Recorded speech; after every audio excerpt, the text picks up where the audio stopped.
Assalamualaikum warahmatullahi wabarakatuh. Kami dari kelompok 9 akan mempresentasikan hasil diskusi kami mengenai pendidik dalam pendidikan Islam. Sebelum masuk pada materi, alangkah baiknya kami memperkenalkan anggota kelompok kami, yaitu kelompok 9. Yang pertama, Widya Khairunisa dengan NIM 126204203 Yang kedua, Sri Wahyuning Tias dengan NIM 126204203 Yang ketiga, Seilavia dengan NIM 12620420145. Yang pertama, pengertian pendidik dalam Islam. Pendidik dalam pendidikan Islam adalah setiap orang dewasa yang karena kewajiban agamanya bertanggung jawab atas pendidik dirinya dan orang lain. Di dalam Al-Quran telah disebutkan bahwa pendidik itu ada 4. Yang pertama, Allah sebagai pendidik. Yang kedua, Rasul sebagai pendidik. Yang ketiga, orang tua sebagai pendidik. Dan yang keempat, orang lain sebagai pendidik. Menurut Maragustam, pendidik Islam adalah orang-orang yang bertanggung jawab dalam pengembangan peserta didik dengan mengaktualisasikan seluruh potensinya, baik potensi spiritual, afektif, kognitif, maupun potensi psikomotor ke arah yang lebih baik, secara seimbang sesuai dengan nilai-nilai Islam. Selanjutnya, status pendidik dalam pendidikan Islam. Status atau kedudukan seorang pendidik dalam pendidikan Islam adalah penting dan terhormat. Imam Al-Ghazali menulis, seseorang yang berilmu dan kemudian bekerja dengan ilmunya, dialah yang dinamakan orang besar di kolong langit ini. Dia itu ibarat matahari yang menyinari orang lain dan menyinari dirinya sendiri. Ibarat minyak kasturi yang wanginya dapat dinikmati orang lain, dan ia sendiri pun harum. Siapa yang bekerja di bidang pendidikan, maka sesungguhnya dia telah memilih pekerjaan yang terhormat dan yang sangat penting. Maka hendaknya ia memelihara adab dan sopan santun dalam tugasnya ini. Ada penyebab khas mengapa orang Islam amat menghargai pendidik atau guru, yaitu pandangan bahwa ilmu atau pengetahuan semuanya bersumber pada Tuhan.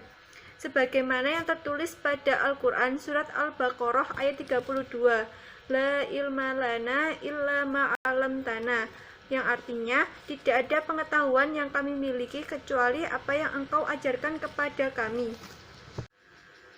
Ilmu datang dari Tuhan. Guru pertama adalah Tuhan. Pandangan yang menembus langit ini telah melahirkan sikap pada orang Islam bahwa ilmu tidak dapat terpisah dari Allah. Ilmu tidak terpisah dari guru, maka kedudukan guru atau pendidik amat tinggi dalam Islam. Dalam kitab Ta'lim Muta'alim tertulis ajaran berikut. Mereka yang mencari pengetahuan hendaknya selalu ingat bahwa mereka tidak akan pernah mendapatkan pengetahuan atau pengetahuannya tidak akan berguna, kecuali kalau ia menaruh hormat kepada guru yang mengajarkannya. Hormat kepada guru bukan hanya sekedar patuh, sebagaimana dikatakan oleh Sayyidina Ali, saya ini hamba dari orang yang mengajar saya, walaupun hanya satu kata saja. Kedudukan guru dalam seluruh kehidupan si murid demikian pentingnya, sehingga seorang murid harus mempertimbangkan betul-betul sebelum memutuskan untuk belajar dengan seorang guru tertentu. Tugas pendidik dalam pendidikan Islam. Muhaimin menjelaskan tugas pendidik sekaligus dengan karakteristiknya yang diawali menguraikannya dari istilah yang dipakai terhadap guru dalam literatur kependidikan Islam, yakni ustadz, mu'alim, murabbi, mursyid, mudaris, dan muadib. Tugas lain pendidik yaitu yang pertama, mengenali karakter peserta didik secara individual. Kemudian membimbingnya ke arah yang dituju sesuai dengan kebutuhan dan kesanggupannya. Yang kedua, menciptakan situasi yang memungkinkan proses pendidikan dapat berlangsung. Yang ketiga, mempersiapkan diri dengan pengetahuan-pengetahuan yang dibutuhkan dalam pelaksanaan tugas sebagai pendidik. Dan yang terakhir, memuliakan diri sendiri dengan cara menjauhkan diri dari perbuatan-perbuatan tercela. Fungsi pendidik dalam pendidikan Islam. Hakikat pendidik dalam Islam adalah orang-orang yang bertanggung jawab terhadap perkembangan peserta didik dengan mengupayakan seluruh potensi anak didik, baik potensi efektif, kognitif, maupun psikomotorik. Para ahli pendidikan Islam dan ahli pendidikan Barat mengartikan bahwa fungsi seorang pendidik adalah mendidik.